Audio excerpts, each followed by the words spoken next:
Muy buenos días y un feliz sábado cada uno de ustedes, estimados hermanos. En esta mañana es una alegría para mí poder compartir un poco de las Sagradas Escrituras con cada uno de ustedes. Y hoy quiero tocar un tema que me llamó la atención. Cuando se hablaba acerca del crecimiento de las iglesias, me intrigó mucho y me puse a investigar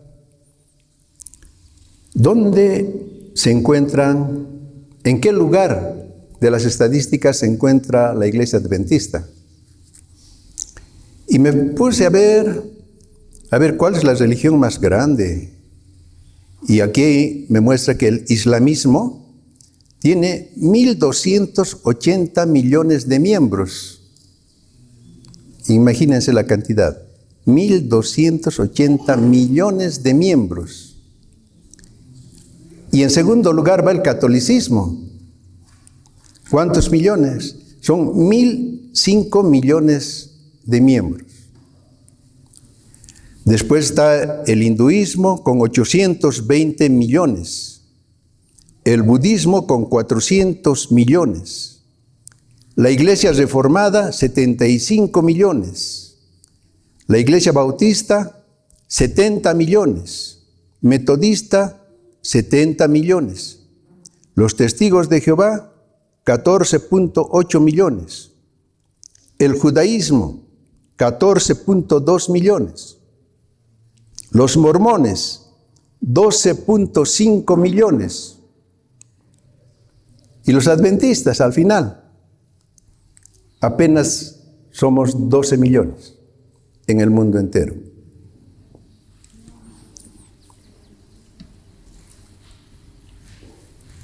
Yo me pongo a pensar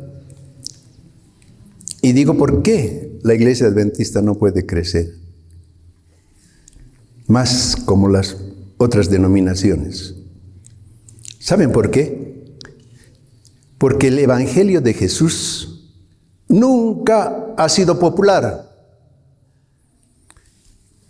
¿Qué nos dice en Juan capítulo 1, versículo 11? A los suyos vino y los suyos no les recibieron. De manera que Jesús nos dice en Mateo el capítulo 7, versículos 13 y 14. Entrad por la puerta estrecha, porque ancha es la puerta y espacioso el camino que lleva a la perdición, y muchos son los que entran por ella. Porque estrecha es la puerta y angosto el camino que lleva a la vida, y pocos son los que la hallan. Aunque siempre, hermanos, ha habido una multitud que profesaba una religión, solo han habido pocos que han estado dispuestos a convertirse verdaderamente y estar dispuestos a quebrantarse con la roca que es nuestro Señor Jesucristo. A la religión nunca le ha faltado popularidad.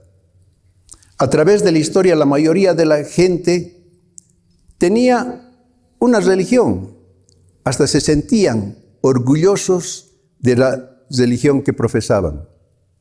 Pero miren lo que nos dice la Review and Herald del 14 de junio de 1892.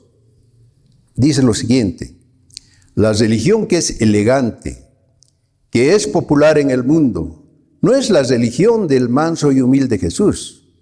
La religión de Cristo no permite ninguna concesión, no cede a las influencias del mundo. Que dice que la religión elegante y que es popular no es la religión del manso y humilde Jesús. Uno de los objetivos de Satanás es que nuestra iglesia se haga popular, y para esto las normas de la verdad son rebajadas y la iglesia se llena de gente no convertida.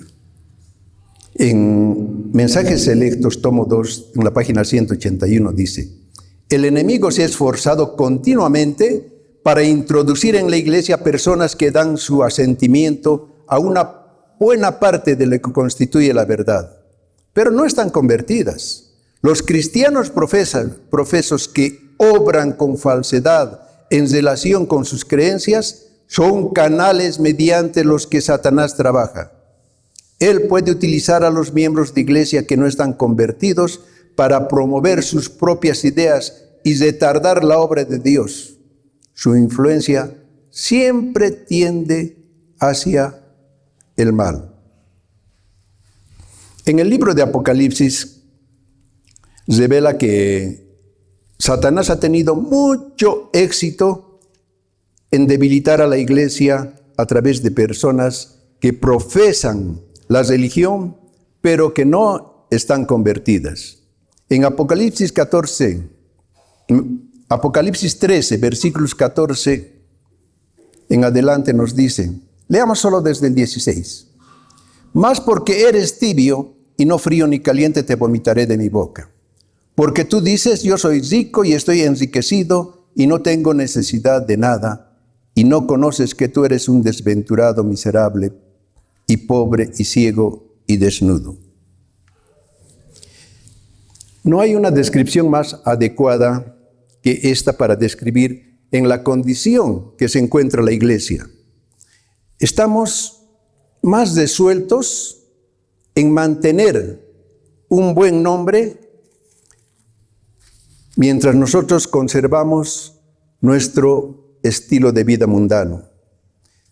Hermanos, nosotros deseamos ser tan populares como las iglesias del mundo, y para esto recurrimos inclusive a bajar las normas de la iglesia, a contratar expertos en el crecimiento de iglesias que no son adventistas. Y en el proceso se ha puesto fin al oprobio de la cruz. Ya no hay persecuciones fuera de la iglesia. Las persecuciones se presentan de dentro de la iglesia. Cuando alguien levanta la voz pidiendo que haya una reforma. Nos hemos convertido en laodicenses. Adoptamos las formas de las iglesias que componen Babilonia. Y esto lo hacemos por rebeldía. Como dijo Elías en Primera de Reyes, vamos al libro de Primera de Reyes,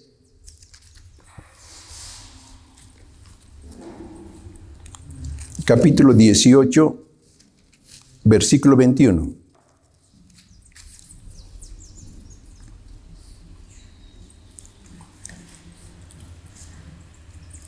Y acercándose Elías a todo el pueblo dijo, ¿hasta cuándo claudicaréis vosotros entre dos pensamientos? Si Jehová es Dios, seguidle, y si Baal, id en pos de él. Y el pueblo no os respondió palabra.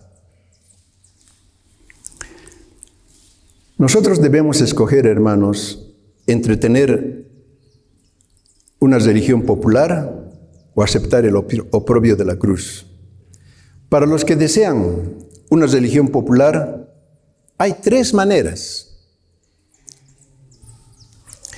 de tener una religión como el mundo. La primera es predicar a Jesús, pero no exigir una obediencia perfecta. Porque nosotros estamos cultivando ciertos pecados que no queremos abandonar. Nosotros sabemos que desde niños nacemos con un pecado, aunque no lo queramos notar. ¿Saben cuál es ese pecado? El egoísmo. El niño siempre quiere todo para sí. Y todos albergamos algún pecado en nuestra vida y no queremos reconocerlo. Recuerdo a una señora que quería bautizarse. Ella tenía un hermoso anillo y el pastor le dijo: hermana, si usted no deja esa joya, no puede bautizarse. Pero ese es un recuerdo de mi esposo. Es lo único que yo tengo. Y el pastor le dijo: yo no la puedo bautizar. La señora dijo: entonces me voy. Y se fue a buscar una iglesia donde la puedan aceptar con ese pecado, con ese único pecado que ella tenía. Y así hay muchos que se pierden cuando las normas son elevadas. ¿Saben? Jesús perdió ¿a quién? Al joven rico. Qué bien entonces le hubiera hecho a la iglesia de aquel tiempo si conservaba al joven rico.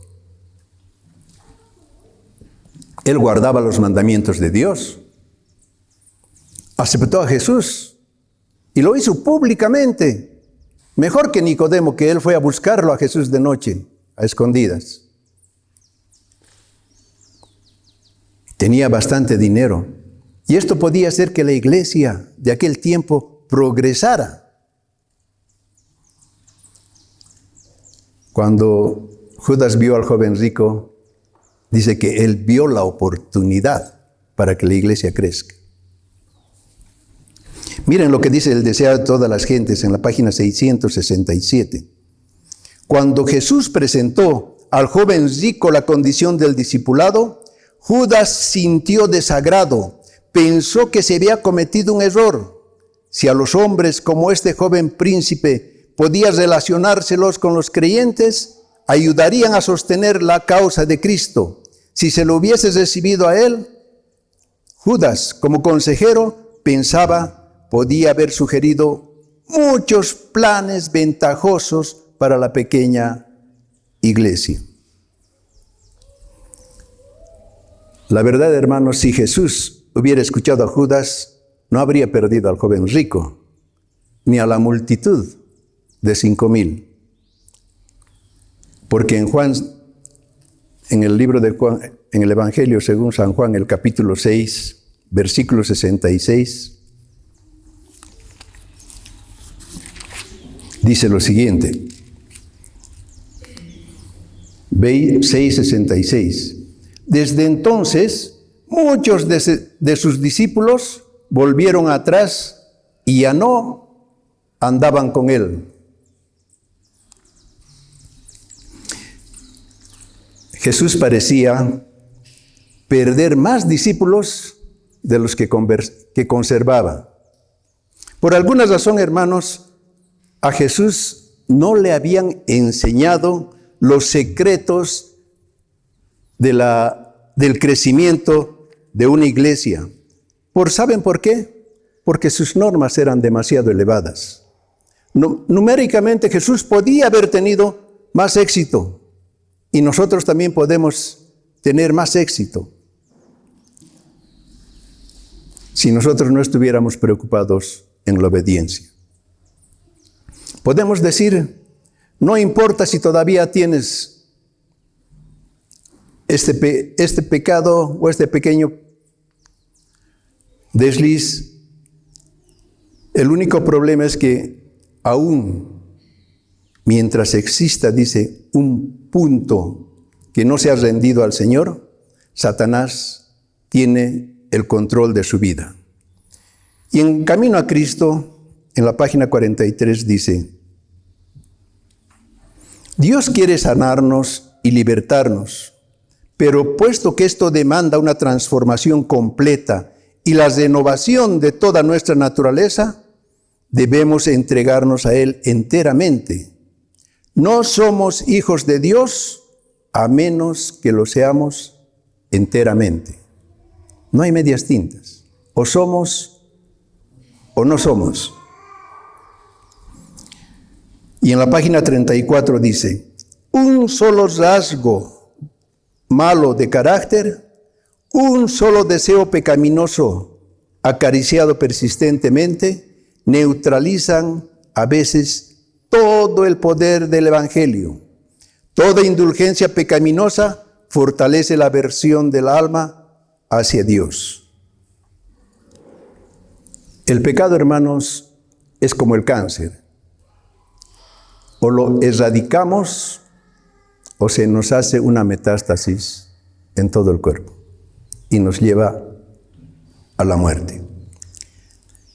Hay solo dos caminos, el de la victoria total o el de la derrota total.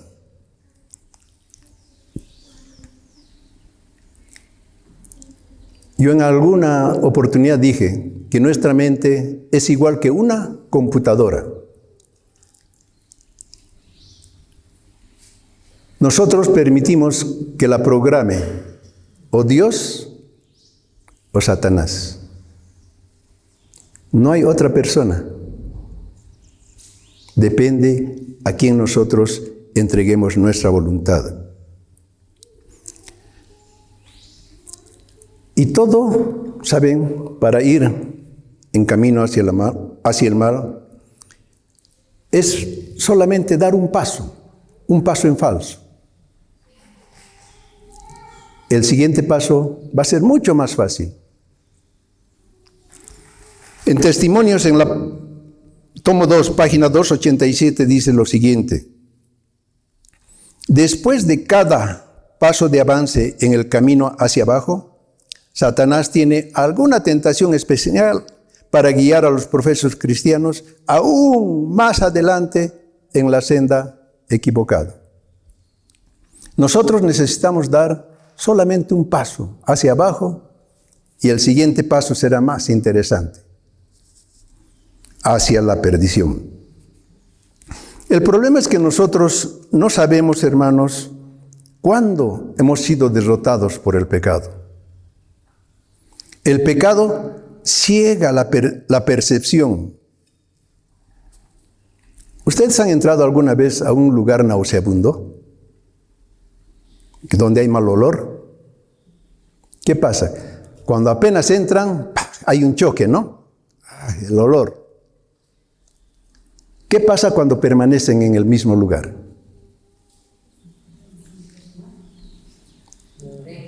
Se acostumbran al olor, ya no lo sienten malo. El pecado es de la misma manera. Al principio nos choca, pero si permanecemos en él, nos acostumbramos. Los judíos, hermanos, estaban bajo el control de Satanás. Pero ellos creían que eran los guardianes de la fe. Ya no percibían que todo lo que estaban haciendo era contrario a la palabra de Dios.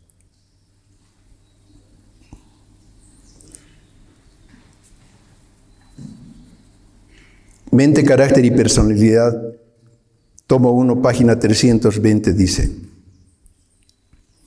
la eliminación de una salvaguardia de la conciencia, el dejar de hacer exactamente lo que Dios ha señalado, un paso en la senda de los principios equivocados, a menudo conduce a un cambio completo en la vida y los hechos.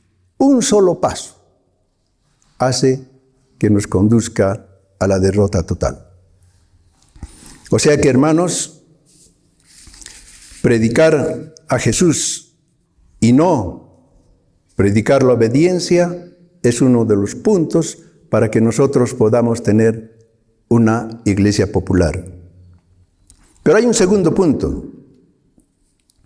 Dígale a la gente que espere a que Jesús venza sus pecados por ellos.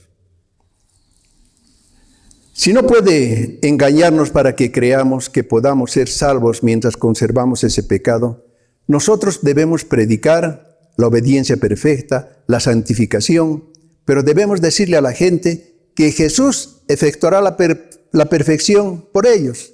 Díganle que solo lean la Biblia, que oren a Jesús y Él hará el resto. O sea, en otras palabras, amen a Dios y hagan lo que quieran.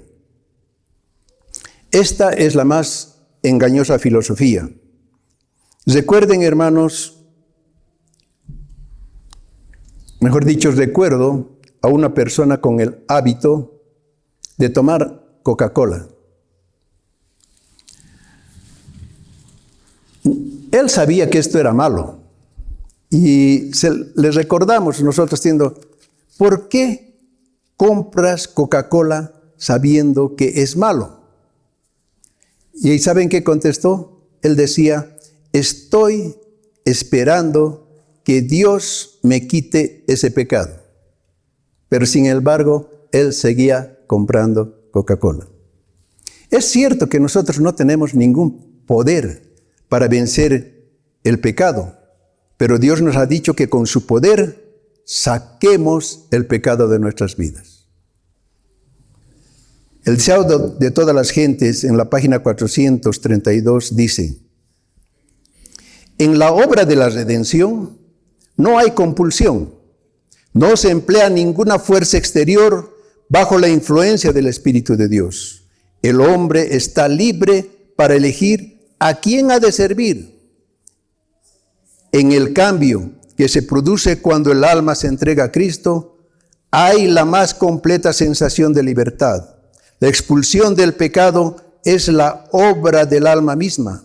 Por cierto, no tenemos poder para liberarnos a nosotros mismos del dominio de Satanás, pero cuando deseamos ser libertados del pecado y en nuestra gran necesidad clamamos por un poder exterior y superior a nosotros, las facultades del alma quedan dotadas de la fuerza divina del Espíritu Santo y obedecen los dictados de la voluntad en cumplimiento de la voluntad de Dios. O sea que, hermanos, no tenemos ningún argumento para decir que nosotros no podemos vencer el pecado si nosotros pedimos la ayuda del Espíritu Santo. Cuando el alma clama por ayuda en relación a la lucha contra el pecado, dice que nosotros somos dotados de un poder de lo alto.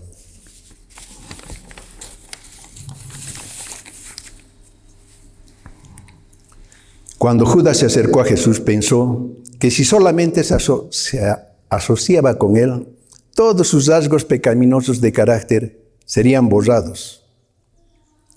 Qué equivocado estaba. En el mismo Deseo todas las gentes, en la página 664, dice, Jesús sintió en su propia persona Judas sintió en su propia persona la evidencia del poder de Cristo. Amaba al gran maestro y deseaba estar con él. Sintió un deseo de ser transformado en su carácter y su vida y esperó obtenerlo relacionando con Jesús, el Salvador. Él, Jesús, le dotó de poder para sanar enfermos y echar a los demonios, pero Judas no llegó al punto de entregarse plenamente a Cristo. No renunció a su ambición mundanal o a su amor al dinero. Aunque aceptó el puesto de ministro de Cristo, no se dejó modelar por la acción divina. Creyó que podía conservar su propio juicio y sus propias opiniones. Judas deseaba ser cambiado, igual que muchos de nosotros.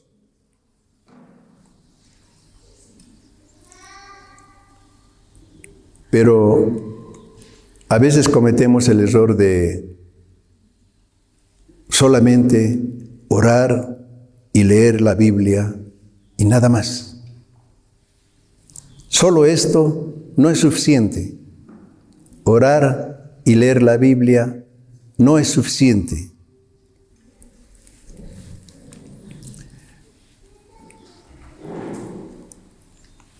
En el Camino a Cristo, en la página 47, dice, todas las cosas dependen de la correcta acción de la voluntad.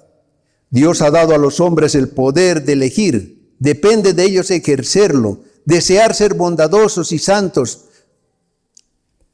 Eso es correcto, pero si solo llegáis hasta allí, de nada os valdrá.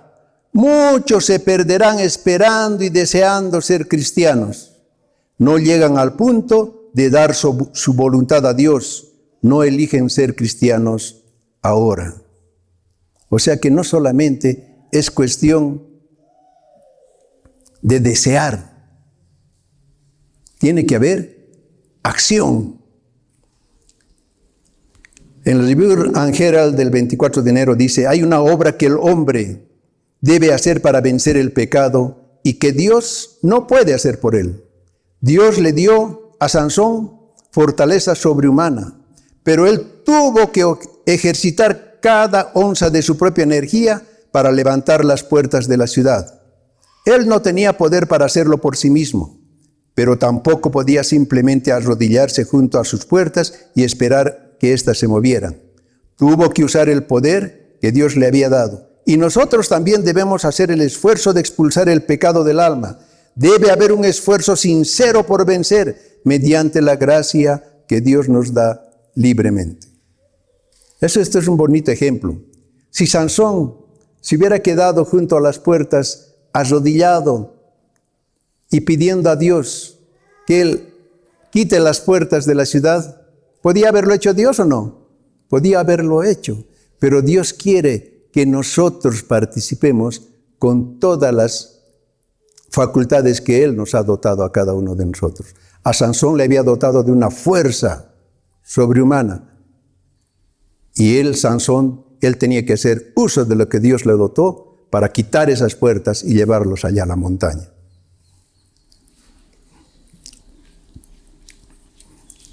La agradable fábula de que lo único que hay que hacer es creer ha destruido a decenas de millares, porque muchos la han llamado fe, la cual no es fe, es simplemente un dogma.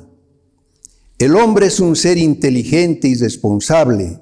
No ha de ser llevado por el Señor como una carga pasiva, sino ha de trabajar en armonía con Cristo. El hombre ha de realizar la obra que se le ha señalado, a luchar por obtener gloria, el honor y la inmortalidad. Dios exhorta al hombre a usar cada talento que Él le ha prestado, a ejercitar cada poder que Él le ha dado, porque el hombre nunca puede ser salvo en desobediencia e indolencia. O sea que si nosotros queremos librarnos del pecado, dice, debemos hacer uso de todas nuestras facultades, de todo lo que el Señor nos ha dotado a cada uno de nosotros. En Señales de los Tiempos del 14 de agosto de 1884 dice, la ayuda divina ha de combinarse con el esfuerzo humano, la aspiración y la energía, pero no podemos alcanzar las almenas del cielo sin ascender por nosotros mismos. Ni siquiera el poder divino puede elevar hasta el cielo a un alma que no esté dispuesta a realizar esfuerzos en su propio beneficio. Dios trabajará por sus hijos, pero no lo hará sin su cooperación. Ellos deben tener una energía indomable. O sea que, hermanos, Dios no nos va a llevar al cielo a nosotros si es que nosotros no estamos dispuestos a ascender en ese camino. El consejo más claro es que nosotros debemos vencer como lo hizo Jesús.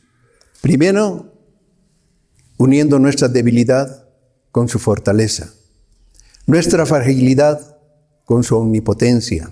Y entonces, habilitados de esa manera, debemos, hermanos, vencer el pecado, rehusándonos a hacer el mal y escoger hacer solamente el bien. Porque en Romanos 8:13, miren lo que nos dice el apóstol Pablo. Romanos capítulo 8, versículo 13. Porque si vivís conforme a la carne, moriréis, mas si por el Espíritu hacéis morir las obras de la carne, viviréis. Pero esta obra, hermanos, requiere crucifixión, lo cual no es agradable para el corazón humano. Y esto no contribuye a formar una iglesia grande y popular. Si hablamos de estas cosas, nuestra iglesia cada vez va a ser mucho más pequeña. Hace tiempo yo me preguntaba y decía, 144,000, y hablaba de ese número. ¿Qué número tan pequeño? Habiendo tantos millones sobre esta tierra. Ahora que pasa el tiempo, veo que este número es bastante grande. Porque para estar dentro de los 144,000 hay que tener la fe de Jesús. Y eso, hermanos, es muy difícil. No imposible, si usamos todas las armas que el Señor nos ha dado a cada uno de nosotros.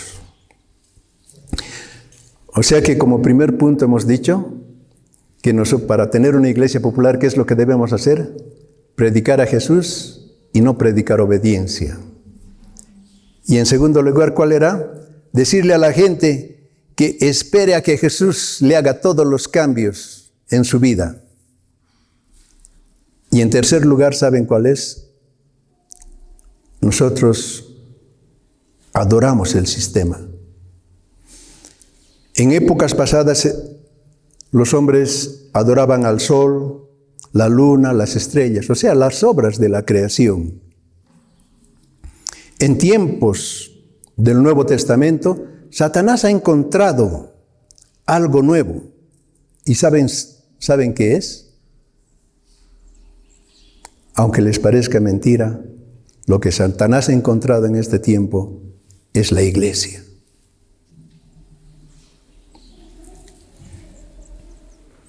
A través de la Edad Media, el ídolo, el narcótico de la humanidad era la iglesia.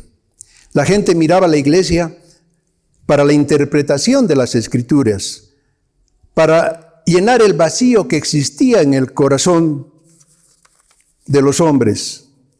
Ellos trabajaban, se sacrificaban por la iglesia. Dios era su padre, pero su madre llegó a ser la iglesia. ¿Y la lealtad a quién se le debió? A la iglesia. Y nosotros estamos en ese mismo peligro. En el mensaje a la Odisea se presenta a Jesús como estando a la puerta, tocando, y la iglesia en su interior sigue haciendo las mismas cosas contaminadas con el mundo.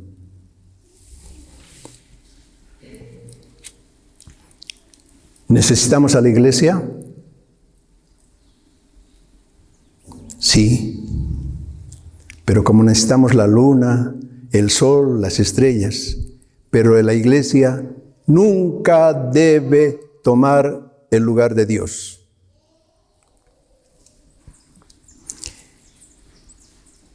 Testimonios para Ministros en la página 359 nos dice: se me ha mostrado que la nación judía no llegó repentinamente a su condición de pensamiento y práctica.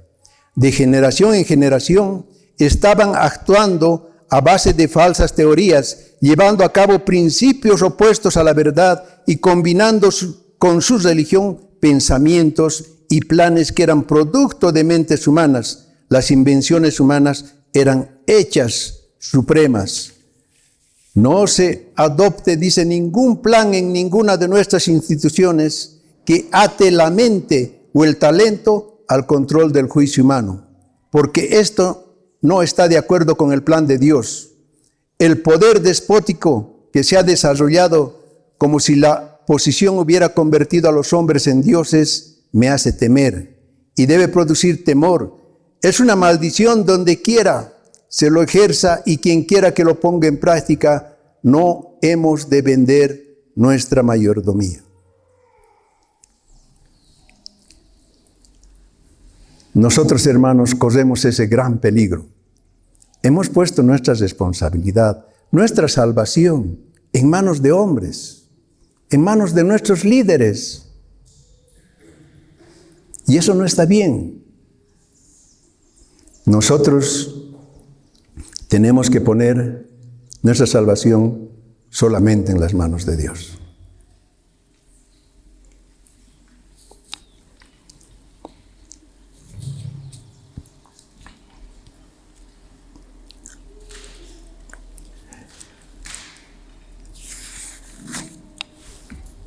Es fácil, hermanos, entregar nuestra facultad de razonar a un comité o a un grupo de hermanos que son líderes.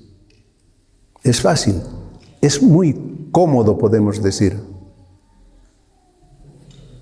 Nosotros no estudiamos por nosotros mismos, sino venimos los sábados a que los que predican acá adelante nos den todo lo que necesitamos para poder vivir durante la semana. Y eso no es bueno. Nosotros debemos alimentarnos por nosotros mismos. No esperar que aquí en la iglesia se nos alimente. Podemos subir, ascender en el sistema de organización, pero nosotros no podemos subir a la preeminencia de la viña del Señor. Jesús dijo en Mateo 20,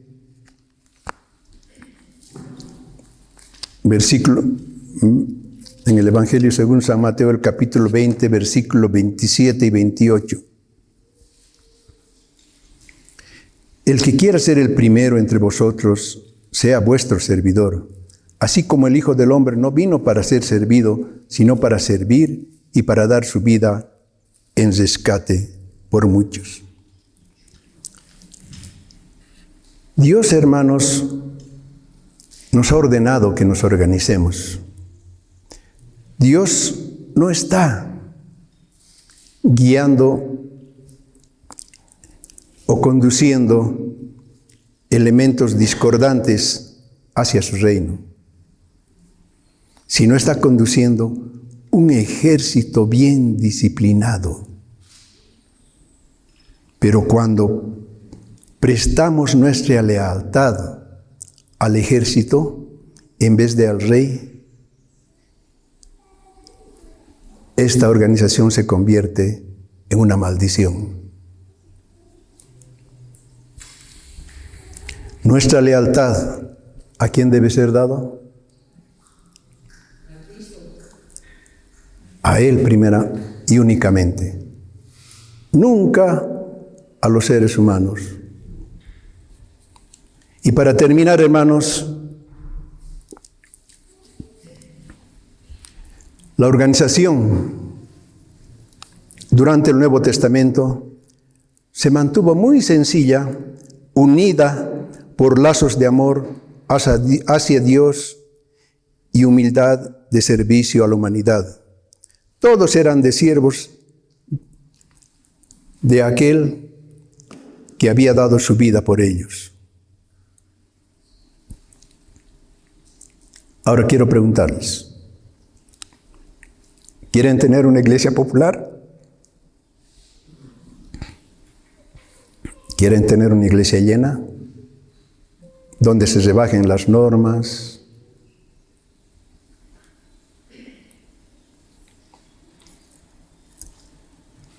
¿O quieren ser hijos de Dios que entreguen su voluntad a Él?